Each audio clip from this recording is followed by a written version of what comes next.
Welcome to Sweet Life Beat Life. We hope this video helps.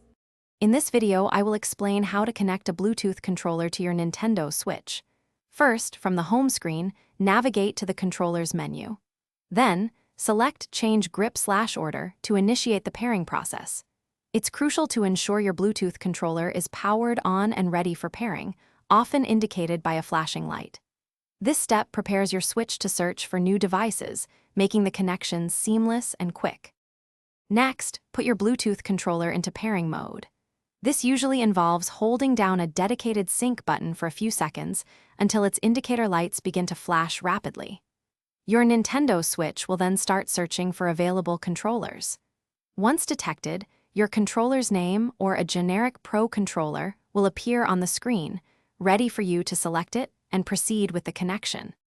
Once your controller appears on the Switch screen, select it to confirm the connection.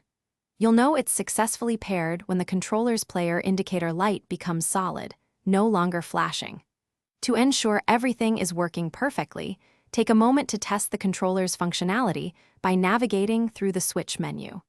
This quick check confirms all buttons and joysticks are responsive and ready for gameplay. If you encounter any issues, first ensure your Nintendo Switch system software is fully updated. Also, check that your controller has sufficient battery power. A simple restart of both your Switch and the controller can often resolve minor glitches.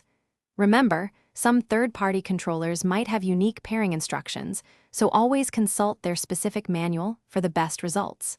These steps should help you get back to gaming quickly. Thanks for watching. Consider subscribing if we helped you.